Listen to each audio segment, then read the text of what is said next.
ನಮಸ್ಕಾರ. ಎಸ್18 ವಾರ್ತೆಗಳಿಗೆ ಸ್ವಾಗತ. ನಾನು ಕವಿತಾ. ಮೊದಲಿಗೆ ಹೆಡ್ಲೈನ್ಸ್.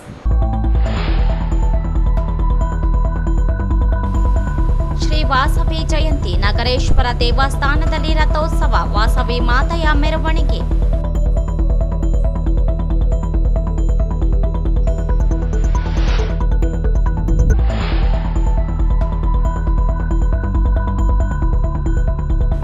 ವಿಧಾನ ಪರಿಷತ್ ಚುನಾವಣೆ ಸ್ವತಂತ್ರ ಅಭ್ಯರ್ಥಿಗೆ ಪ್ರಾಶಸ್ತ್ಯದ ಮತ ನೀಡಲು ಶರಣಬಸಪ್ಪ ಸೂಗೂರು ಮನವಿ.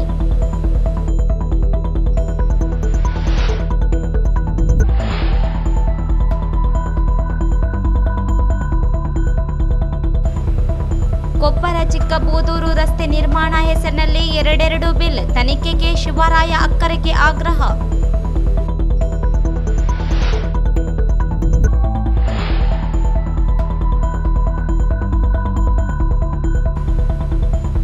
ಮಳೆಯಿಂದ ತಗ್ಗು ಪ್ರದೇಶಗಳಿಗೆ ನೀರು ನುಗ್ಗಿ ಅವಾಂತರ, ಶಾಶ್ವತ ಪರಿಹಾರಕ್ಕೆ ಸ್ಲಂ ನಿವಾಸಿಗಳ ಕ್ರಿಯಾವೇದಿಕೆ ಮನವಿ.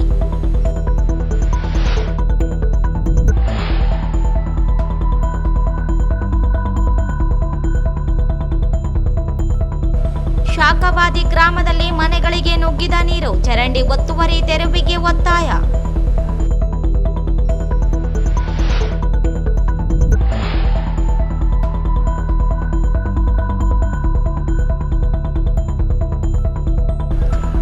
ಆಟೋ ಬೈಕ್ ಡಿಕ್ಕಿ, ಮೂವರಿಗೆ ಗಾಯ.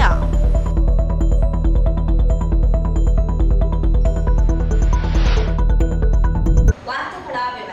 ವಾಸವಿ ಜಯಂತಿ ಅಂಗವಾಗಿ ನಗರದ ಶ್ರೀ ನಗರೇಶ್ವರ ದೇವಸ್ಥಾನದಲ್ಲಿ ವಾಸವಿ ಹೋಮ, ಬೆಳ್ಳಿ ಕವಚ, ಅಲಂಕಾರ ರಥೋತ್ಸವ ಸಡಗರ ಸಂಭ್ರಮದಿಂದ ಜರುಗಿದವು.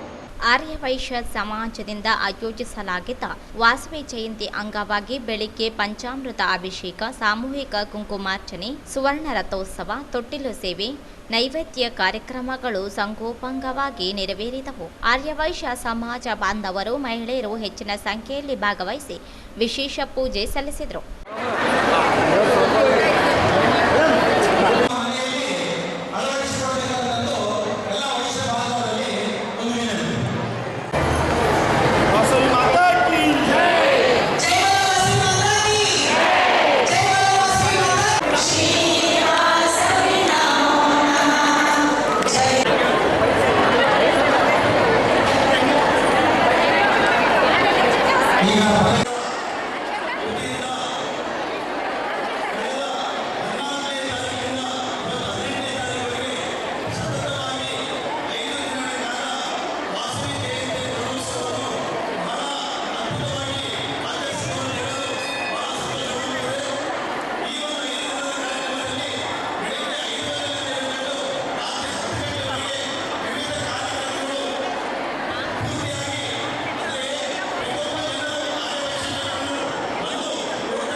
ಆರ್ಯವೈಶ್ಯ ಸಮಾಜ ಅಧ್ಯಕ್ಷ ಸಾವಿತ್ರಿ ಪುರುಷೋತ್ತಮ, ಕಾರ್ಯದರ್ಶಿ Chigaram Bandla Padmaraja, Jatram Srinivasa, K Bhimashankara, B Govinda, KC Veeresh ಸೇರಿದಂತೆ ಸಮಾಜದ ಪದಾಧಿಕಾರಿಗಳು, ಮಹಿಳಾ ಮತ್ತು ಯುವಕ ಮಂಡಳಿ ಪದಾಧಿಕಾರಿಗಳು ಭಾಗವಹಿಸಿದ್ರು.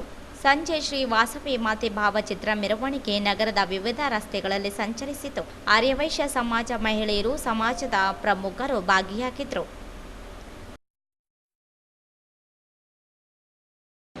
ಈಶಾನ್ಯ ಪದವೀಧರ ಕ್ಷೇತ್ರದಿಂದ ಇಲ್ಲಿಯವರೆಗೆ ಆಯ್ಕೆಯಾಗಿರುವ ವಿಧಾನ ಪರಿಷತ್ ಸದಸ್ಯರು ಪದವೀಧರ ಸಮಸ್ಯೆಗಳಿಗೆ ಸ್ಪಂದಿಸುವಲ್ಲಿ ವಿಫಲವಾಗಿದ್ದು, ಜೂನ್ 3ರಂದು ನಡೆಯಲಿರುವ ಚುನಾವಣೆಯಲ್ಲಿ ಪಕ್ಷೇತರ ಅಭ್ಯರ್ಥಿಯಾಗಿ ಸ್ಪರ್ಧಿಸಿರುವ ನನಗೆ ಪ್ರಾಶಸ್ತ್ಯದ ಮತ ನೀಡಬೇಕೆಂದು ಅಭ್ಯರ್ಥಿ ಹಾಗೂ ಬಹುಜನ ಮತದಾರರ ವೇದಿಕೆ ರಾಜ್ಯಾಧ್ಯಕ್ಷ ಶರಣಬಸಪ್ಪ ಪಿ ಸುಗೂರು ಮನವಿ ಮಾಡಿದರು. ಅವರಿಂದು ಮಾಧ್ಯಮಗೋಷ್ಠಿ ಉದ್ದೇಶಿಸಿ ಮಾತನಾಡಿ, ಪದವೀಧರ ಕ್ಷೇತ್ರದಿಂದ ಅನೇಕರು 2-3 ಬಾರಿಯಾಗಿದ್ದಾರೆ. ಆದರೆ ಈ ಭಾಗದ ಶೈಕ್ಷಣಿಕ ಅಭಿವೃದ್ಧಿ ವಿಷಯಗಳಲ್ಲಿ ಯಾವುದೇ ಸ್ಪಂದನೆ ನೀಡಿಲ್ಲ. 1,50,000ಕ್ಕೂ ಅಧಿಕ ಪದವೀಧರರಿದ್ದು ಈ ಬಾರಿ ಚುನಾವಣೆಯಲ್ಲಿ ಬೆಂಬಲಿಸುವಂತೆ ಮನವಿ ಮಾಡಿದ್ರು. ಸರ್ಕಾರಿ ಮತ್ತು ಸ್ಥಳೀಯ ಕೈಗಾರಿಕೆಗಳಲ್ಲಿ ನೇರ ನೇಮಕಾತಿ, ಯುವಕ ಯುವತಿಯರಿಗೆ ಕೌಶಲ್ಯ ತರಬೇತಿ, 371J ಸಮರ್ಪಕ ಜಾರಿಗೆ ನಿರಂತರ ಹೋರಾಟ ಮಾಡುವೆ.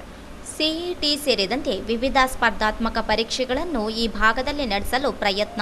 ಕೃಷಿ ಪದವೀಧರರಿಗೆ ವಿದ್ಯಾರ್ಥಿ ವೇತನ, ಐಟಿಬಿಟಿ ಘಟಕ ನೇಮಕಾತಿಯಲ್ಲಿ ಸರಳೀಕರಣಗೊಳಿಸಲು ಪ್ರಯತ್ನಿಸುವುದಾಗಿ ಹೇಳಿದರು. ನಮ್ಮ ಕಲ್ಯಾಣ ಕರ್ನಾಟಕ ಭಾಗದಲ್ಲಿ 1988-89ರಿಂದ ಸುಮಾರು 5 ಸಲ, 3 ಸಲ, 2 ಸಲ, 1 ಸಲ ಗೆದ್ದಂಥ MLC ಕ್ಯಾಂಡಿಡೇಟ್ಗಳು ಈ ಭಾಗದಲ್ಲಿ ಇರ್ತಕ್ಕಂಥ ಪದವೀಧರ ಕಷ್ಟ, ನೋವು, ಅವರಿಗೆ ಆಗುತ್ತಾ ಅನ್ಯಾಯ ಕುರಿತು ಯಾವ ರೀತಿ ಏನಪ್ಪ ಅಂದ್ರೆ ವಿಧಾನ ಪರಿಷತ್ತಲ್ಲಿ ಅವ್ರು ಮಾತಾಡಿಲ್ಲ. ಈಗ ನಿಮ್ಗೆ ಗೊತ್ತಿರ್ಬೋದು, ಇವತ್ತು ನಾವು ಮೆಡಿಕಲ್ ಇಂಜಿನಿಯರಿಂಗ್ ವಿದ್ಯಾರ್ಥಿಗಳಾಗಿರ್ಬೋದು, ಅವ್ರಿಗೆ ಕೌನ್ಸಿಲಿಂಗ್ ಮಾಡೋಂಥ ಪರಿಸ್ಥಿತಿ ಕಲಬುರಗಿಯಲ್ಲಿ ಇಲ್ಲ ನಮ್ಮ ವಿಭಾಗದಲ್ಲಿ. ಅದೇ ರೀತಿಯಾಗಿ ಏನಪ್ಪ ಅಂದ್ರೆ ಈಗ KPSCಯಿಂದ ನಾವು ಅಪ್ಲಿಕೇಶನ್ ಕರೀತಾರೆ. ಯಾವ ರೀತಿ ಕರೀತಾರೆ ಅದರಲ್ಲಿ ಎಲ್ಲ ಈಗ ನಮ್ಮ ಆರ್ಟಿಕಲ್ 371J ಏನು ಜಾರಿಯಾಗ್ಯದ, ಆ ಜಾರಿಯಾಗಿ ಸಮರ್ಪಕವಾಗಿ ಏನೋ ಈ ಇರ್ತಕ್ಕಂಥ ಅಭ್ಯರ್ಥಿಗಳೇ ಸಿಗಬೇಕು ಅದು ಸರಿಯಾಗಿ ಸಿಗ್ತಾ ಇಲ್ಲ. ಅನೇಕ ಏನು ಸಮಸ್ಯೆಗಳಿವೆ. ಆ ಸಮಸ್ಯೆಗಳನ್ನು ನಾವು ಇದು ಮಾಡಿದಾಗ ಈ ಯಾಕೆ ನಾವು ಒಂದು ಪದವೀಧರ ಮತಕ್ಷೇತ್ರಕ್ಕೆ ಎಲೆಕ್ಷನ್ ಇರಬಾರ್ದು ಅಂತೇಳಿ ಯೋಚನೆ ಮಾಡಿ ನಾವು ಕೂಡ ಸುಮಾರು 8ರಿಂದ 10,000 ಜನರಿಗೆ ಈ ಒಂದು ವೋಟರ್ ಲಿಸ್ಟಲ್ಲಿ ಹೆಸರನ್ನು ಸೇರಿಸಿವೆ. ಅವರು ಮನವೊಲಿಸಿ ಮತ್ತು ಅದೇ ರೀತಿಯಾಗಿ ಸುಮಾರು ಒಂದು ನವೆಂಬರ್ನಿಂದ ಇಲ್ಲಿಂದ ನಾವು ಬೀದರ್ ಆಗಿರ್ಬೋದು, ಕಲಬುರಗಿ ಲೋಕಲ್ ಆಗಿರ್ಬೋದು, ಯಾದಗಿರಿವರೆಗೆ ನಾನು ಅಲ್ಲೇ ನಾನು ಲೋಕಲ್ ವ್ಯಾಪ್ತಿಯಲ್ಲಿ ನಾನು ಕೆಲಸ ಮಾಡಿದ್ದೇನೆ ಪದವೀಧರ ಬಗ್ಗೆ. ಈಗ ನನಗೆ ಏನಪ್ಪ ಅಂದ್ರೆ ಅನಿವಾರ್ಯ ಈಗ ಎಲೆಕ್ಷನ್ ಇರೋದ್ರಿಂದ ನಾನು ರಾಯಚೂರಿಗೆ ಬಂದು ಇಲ್ಲಿರ್ತಕ್ಕಂಥ ನನ್ನ ಸ್ನೇಹಿತರಾದಂಥ ಬೇರೆ ಸಾಹೇಬರು ಆಗಿರ್ಬೋದು, ಮತ್ತು ನಮ್ಮ ಹನುಮಂತ ಕೋಟೆ ಅವರು, ರವೀಂದ್ರ ಕುಮಾರ್ ಅವರು, BMRB ಎಲ್ಲ ನಮ್ಮ ಏನು ಸಂಘಟನೆಗಳಿವೆ, ಸಾಮಾಜಿಕ ಸಂಘಟನೆ, ಪ್ರಗತಿಪರ ಸಂಘಟನೆಯವರೆಲ್ಲ ನಾನು ಮನವಿ ಮಾಡಿದೆ. ನಾನು ಕೂಡ ಸುಮಾರು 10 ವರ್ಷ ಏನಪ್ಪ ಅಂದ್ರೆ ದಲಿತ ಸಂಘಟನೆಯಲ್ಲಿ ಕೆಲಸ ಮಾಡಿದ್ದೇನೆ ಮತ್ತು ಬಹುಜನ ಸಮಾಜ ಪಕ್ಷದ. ಈ ಸಂದರ್ಭದಲ್ಲಿ MR ಬೇರಿ, ಪ್ರವೀಣ್ ಕುಮಾರ್, ಹನುಮಂತಪ್ಪ ಕೋಟೆ ಸೇರಿದಂತೆ ಅನೇಕರಿದ್ದರು. ದೇವದುರ್ಗ ತಾಲೂಕಿನ ಕೊಪ್ಪರ ಗ್ರಾಮದಿಂದ ಚಿಕ್ಕಬೂದೂರುವರೆಗಿನ ರಸ್ತೆ ಸುಧಾರಣೆ ಹೆಸರಿನಲ್ಲಿ 1,05,00,000 ಕಾಮಗಾರಿ ನಿರ್ವಹಿಸದೆ ಒಂದೇ ರಸ್ತೆಗೆ 2 ಬಿಲ್ ಎತ್ತುವರಿಯಾಗಿದ್ದು, ಸಮಗ್ರ ತನಿಖೆ ನಡೆಸಿ ತಪ್ಪಿತಸ್ಥ ಲೋಕೋಪಯೋಗಿ ಇಲಾಖೆ ಹಾಗೂ ಗುತ್ತಿಗೆದಾರರ ವಿರುದ್ಧ ಕ್ರಮ ಕೈಗೊಳ್ಳುವಂತೆ ದಲಿತ ಸಂಘಟನೆಗಳ ಒಕ್ಕೂಟದ ಸಂಚಾಲಕ ಶಿವರಾಯ ಅಕ್ಕರಿಗೆ ಅವರು ಆಗ್ರಹಿಸಿದರು. ಅವರಿಂದು ಮಾಧ್ಯಮಗೋಷ್ಠಿ ಉದ್ದೇಶಿಸಿ ಮಾತನಾಡಿ, 2022-23ನೇ ಸಾಲಿನಲ್ಲಿ ಲೋಕೋಪಯೋಗಿ ಇಲಾಖೆ 5,054 ಶೀರ್ಷಿಕೆಯಡಿ ರಸ್ತೆ ಸುಧಾರಣೆ ಕಾಮಗಾರಿ ಕೈಗೆತ್ತಿಕೊಳ್ಳಲಾಗಿದೆ. ಮಲ್ಲಿಕಾರ್ಜುನ ಬಳ್ಳಾರಿ ಎಂಬ ಗುತ್ತಿಗೆದಾರರು ಹಾಗೂ ಲೋಕೋಪಯೋಗಿ ಇಲಾಖೆ ಸಹಾಯಕ ಕಾರ್ಯಪಾಲಕ ಅಭಿಯಂತರ ಬಕ್ಕಪ್ಪ ಎಂಬುವರು ಸೇರಿ ಕೆಲಸ ಮಾಡದೆ ಹಣವನ್ನು ಪಾವತಿಸಿಕೊಂಡಿದ್ದಾರೆ. ಕಾಮಗಾರಿ ಕೈಗೊಳ್ಳದೇ ಇದ್ದರೂ ಗುತ್ತಿಗೆದಾರರಿಗೆ ಮುಂಗಡ ಹಣ ಪಾವತಿಸಲಾಗಿದೆ. ಇದೇ ಕಾಮಗಾರಿಯನ್ನು ಉದ್ಯೋಗ ಖಾತ್ರಿ ಯೋಜನೆಯಡಿ ಮರಂ ಹಾಕಿ ಕಾಮಗಾರಿ ಹೆಸರು ಬದಲಾಯಿಸಿ ಹಣ ಪಡೆಯಲಾಗಿದೆ. 2020-21ನೇ ಸಾಲಿನಲ್ಲಿ ರಸ್ತೆ ಸುಧಾರಣೆಯಲ್ಲೂ ಗ್ರಾಮ ಪಂಚಾಯಿತಿಯಿಂದ ನಿರ್ವಹಿಸಿರುವುದಾಗಿ 2023-24ನೇ ಸಾಲಿನಲ್ಲಿ ಹಣ ಪಾವತಿಸಲಾಗಿದೆ. ಇದೊಂದೇ ಕಾಮಗಾರಿಯಲ್ಲ, ಇನ್ನು ಅನೇಕ ಕಾಮಗಾರಿಗಳನ್ನು 2 ಬಿಲ್ ಎತ್ತುವಳಿ ಮಾಡಲಾಗಿದೆ. ಕಾರಣ ಕೂಡಲೇ ಕೊಪ್ಪರ ಚಿಕ್ಕಬೂದೂರು ರಸ್ತೆಯ ಕಾಮಗಾರಿ ನಿಲ್ಲಿಸಬೇಕು. ತಾಲೂಕಿನಾದ್ಯಂತ ನಡೆದಿರುವ ಕಾಮಗಾರಿಗಳ ತನಿಖೆ ನಡೆಸಬೇಕು. ಎಇಇ ಬಕ್ಕಪ್ಪ ಇವರನ್ನು ಸೇವೆಯಿಂದ ಅಮಾನತುಗೊಳಿಸಿ ತನಿಖೆ ನಡೆಸಬೇಕು. ಒಂದೇ ಕಾಮಗಾರಿ ಎರಡೆರಡು ಬಿಲ್ ಪಾವತಿಸುವ ಇಲಾಖೆ ಅಧಿಕಾರಿಗಳು ಗುತ್ತಿಗೆದಾರರಿಂದ ಹಣ ವಸೂಲಿ ಮಾಡಬೇಕೆಂದು ಆಗ್ರಹಿಸಿದರು.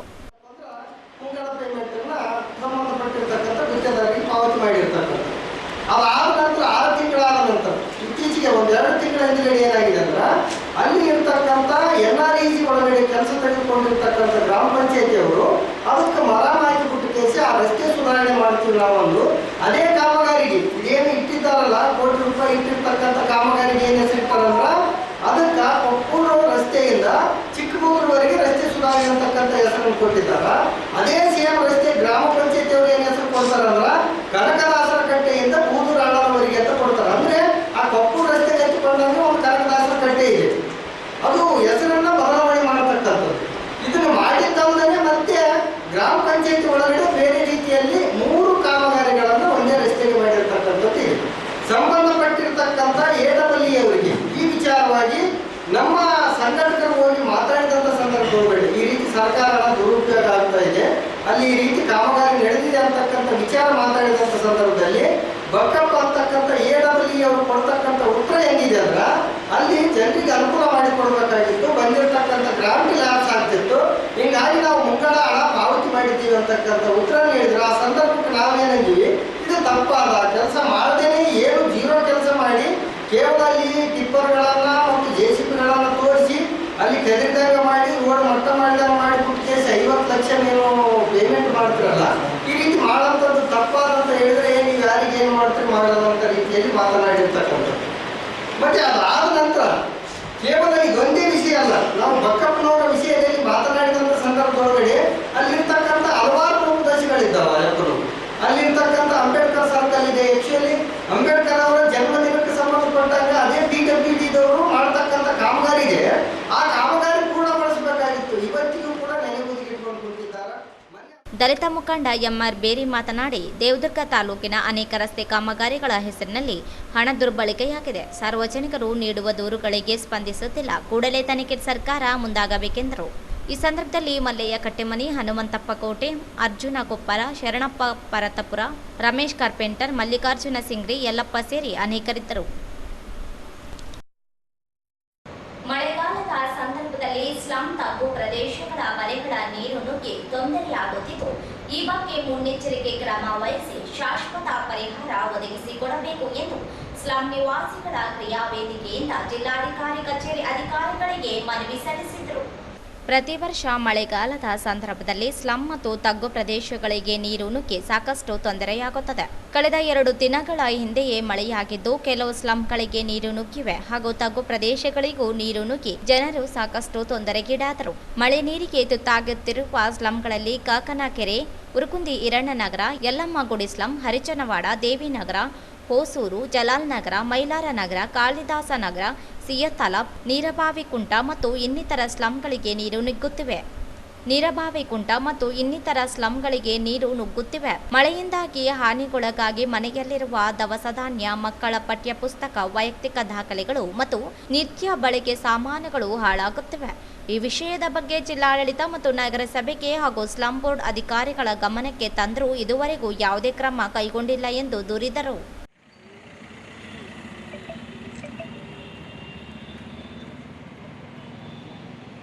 ಈ ವರ್ಷ ಇದೇ ಆಗಿದೆ ಸರ್. ಈಗ ಮಳೆ ಬರಬೇಕು. ಮಳೆ ಹಾನಿಗೊಳಗಾಗುತ್ತಿರುವ ಮತ್ತು ತಗ್ಗು ಪ್ರದೇಶದಲ್ಲಿರುವ ಸ್ಲಂಗಳ ಬಗ್ಗೆ ಮುನ್ನೆಚ್ಚರಿಕೆ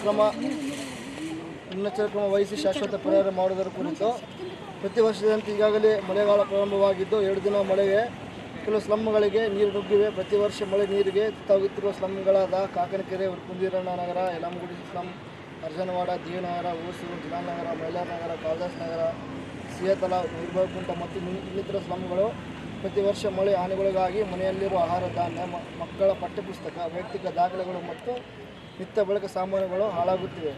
ಸದರಿ ವಿಷಯದ ಬಗ್ಗೆ ಸುಮಾರು ವರ್ಷಗಳಿಂದ ಜಿಲ್ಲಾಡಳಿತ ಮತ್ತು ನಗರಸಭೆ ಸ್ಲಂ ಬೋರ್ಡ್ ಅಧಿಕಾರಿಗಳ ಗಮನಕ್ಕೆ ತಂದರೂ ಇದುವರೆಗೂ ಯಾವುದೇ ಕ್ರಮ ಕೈಗೊಂಡಿರುವುದಿಲ್ಲ.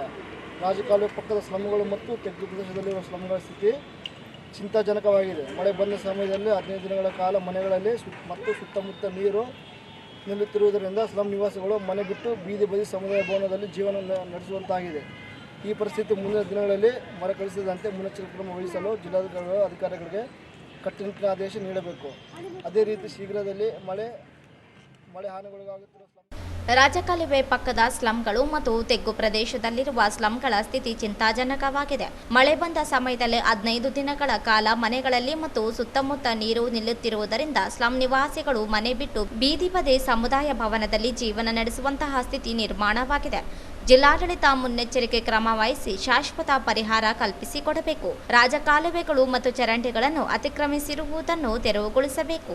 ಚರಂಡಿಗಳಲ್ಲಿ ಹೂಳೆತ್ತುವ ಕಾರ್ಯ ಶೀಘ್ರದಲ್ಲಿ ಪ್ರಾರಂಭಿಸಬೇಕೆಂದು ಮನವಿ ಮಾಡಿದರು. ಈ ಸಂದರ್ಭದಲ್ಲಿ ಅಧ್ಯಕ್ಷ ಜನಾರ್ದನ ಹಳ್ಳಿ ಬೆಂಚಿ, ಮಾರುತಿ, ಕಾರ್ಯದರ್ಶಿ ಮಹೇಶ್, ರಾಜಶೇಖರ, ನೂರ್ಜಾನ್, ಬಸವರಾಜ, ಶರಣ ಬಸವರೆಡ್ಡಿ, ನಾಗರಾಜ, ಪವನ್, ನಿತಿನ್, ಮಾರುತಿ, ಮಾಧವರೆಡ್ಡಿ, ಚಂದ್ರಶೇಖರ, ಪ್ರವೀಣ್ ಸೇರಿದಂತೆ ಅನೇಕರಿದ್ದರು. ತಾಲೂಕಿನ ಶಾಖವಾದೆ ಗ್ರಾಮದಲ್ಲಿ ಕಳೆದ 2-3 ದಿನಗಳಿಂದ ಸುರಿದ ಭಾರೀ ಮಳೆಗೆ ನೀರು ಮನೆಗೆ ನುಗ್ಗಿ ಅವಾಂತರ ಸೃಷ್ಟಿಸಿದ ಚರಂಡಿ ಕಾಲುವೆ ಒತ್ತುವರಿ ಮಾಡಿದ್ದರಿಂದ ನೀರು ಹರಿದು ಹೋಗದೆ ಮನೆಗಳಿಗೆ ನುಗ್ಗಿವೆ. ಕೂಡಲೇ ತೆರವುಗೊಳಿಸಿ ಕ್ರಮ ವಹಿಸಬೇಕು ಎಂದು ಶಾಖವಾದೆ ಗ್ರಾಮಸ್ಥರು ಜಿಲ್ಲಾ ಪಂಚಾಯತ್ ಸಿಇಒಗೆ ಮನವಿ ಸಲ್ಲಿಸಿದರು. ಶಾಖವಾದೆ ಗ್ರಾಮದಲ್ಲಿ ಕಳೆದ 2 ದಿನಗಳ ಭಾರೀ ಮಳೆಯಾಗಿದೆ. ಮಳೆಯಿಂದ ನೀರು ಚರಂಡಿ ತುಂಬಿ ರಸ್ತೆ ಮೇಲೆ ಹರಿದು ಮನೆಗಳಿಗೆ ನುಗ್ಗಿವೆ. ಚರಂಡಿ ಕಾಲುವೆ ಒತ್ತುವರಿ ಮಾಡಿದ್ದರಿಂದಾಗಿ ಮನೆಗೆ ನೀರು ನುಗ್ಗಿವೆ. ಇದರಿಂದಾಗಿ ಜನರು ರಾತ್ರಿಯಿಡೀ ಜಾಗರಣೆ ಮಾಡಿ ಮನೆ ನೀರು ಹೊರಹಾಕಲು ಕಷ್ಟ ಅನುಭವಿಸಿದ್ದಾರೆ. ಚರಂಡಿ ಒತ್ತುವರಿ ಕುರಿತು ಗ್ರಾಮ ಪಂಚಾಯಿತಿಗೆ ಮನವಿ ಮಾಡಿ ತಿಳಿಸಲಾಗಿದೆ. ಆದರೂ ನಿರ್ಲಕ್ಷ್ಯ ವಹಿಸಿದ್ದಾರೆ ಎಂದು ದೂರಿದರು. ನಿರ್ಲಕ್ಷ್ಯ ವಹಿಸಿದ ಪಿಡಿಒ ವಿರುದ್ಧ ಕ್ರಮ ವಹಿಸಬೇಕು. ಚರಂಡಿ ಕಾಲುವೆ ಸ್ವಚ್ಛಗೊಳಿಸಿ ನೀರು ಸರಾಗವಾಗಿ ಹರಿಯುವಂತೆ ಮಾಡಬೇಕು.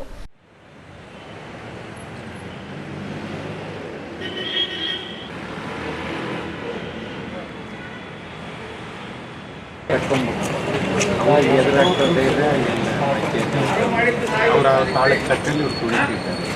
ಏನಂದರೆ ಇವರು ಅವರು ವಾಗ್ವಾದ ಮಾಡಿ ವಾತಾವರಣ ಇವರು ಅಧಿಕಾರಿಗಳು ತಮ್ಮ ಕೆಲಸ ಮಾಡಿದರೆ ಇವ್ರು ಯಾರಿಗೆ ಪರಸ್ಪರವಾಗಿ ಹೇಳ್ಕೊಡೋದು ದೂರ ಕೊಡೋದು ಇರೋದಿಲ್ಲ. ಅಫಿಷಿಯಲ್ ಕೆಲಸ ಆದರೆ ಚಲೋ ಸರ್, ವಾತಾವರಣ ಚೆನ್ನಾಗಿರ್ತದೆ.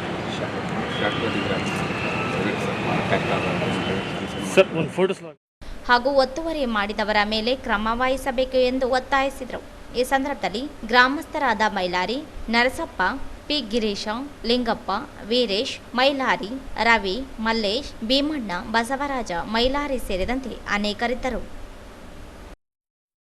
ಆಟೋ ದ್ವಿಚಕ್ರ ವಾಹನ ನಡುವೆ ಮುಖಾಮುಖಿ ಡಿಕ್ಕಿಯಾಗಿ 3 ಜನರಿಗೆ ಗಂಭೀರವಾಗಿ ಗಾಯಗೊಂಡಿರುವ ಘಟನೆ ತಾಲೂಕಿನ ಹೆಗ್ಗಸನಹಳ್ಳಿ ಸಮೀಪದ ಬೇಸ್ ಪವರ್ ಬಳಿ ನಡೆದಿದೆ.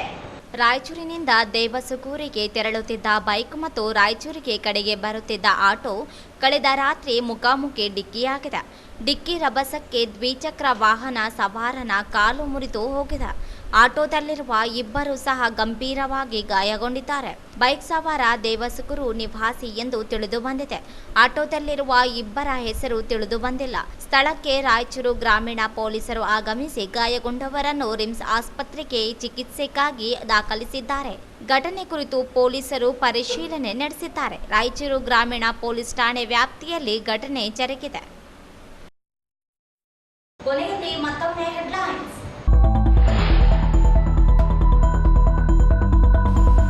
ಶ್ರೀ ವಾಸವಿ ಜಯಂತಿ, ನಗರೇಶ್ವರ ದೇವಸ್ಥಾನದಲ್ಲಿ ರಥೋತ್ಸವ, ವಾಸವಿ ಮಾತೆಯ ಮೆರವಣಿಗೆ.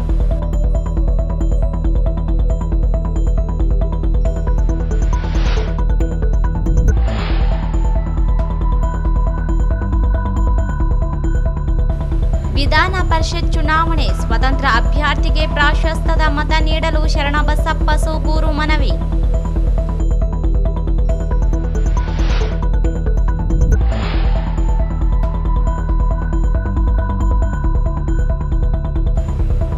ಕೊಪ್ಪರ ಚಿಕ್ಕಬೂದೂರು ರಸ್ತೆ ನಿರ್ಮಾಣ ಹೆಸರಿನಲ್ಲಿ 2 ಬಿಲ್, ತನಿಖೆಗೆ ಶಿವರಾಯ ಅಕ್ಕರೆಗೆ ಆಗ್ರಹ.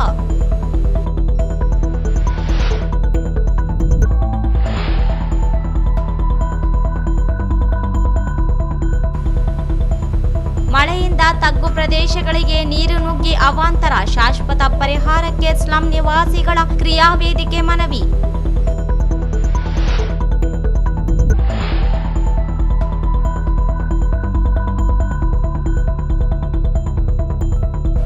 ಶಾಖವಾದಿ ಗ್ರಾಮದಲ್ಲಿ ಮನೆಗಳಿಗೆ ನುಗ್ಗಿದ ನೀರು, ಚರಂಡಿ ಒತ್ತುವರಿ ತೆರವಿಗೆ ಒತ್ತಾಯ.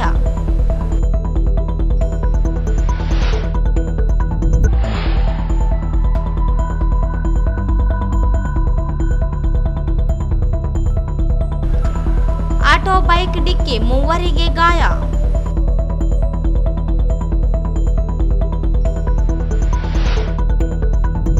ಇಲ್ಲಿಗೆ ವಾರ್ತಾ ಪ್ರಸಾರ ಮುಕ್ತಾಯವಾಯಿತು. ಮುಂದಿನ ವಾರ್ತೆಗಳೊಂದಿಗೆ ಭೇಟಿಯಾಗೋಣ.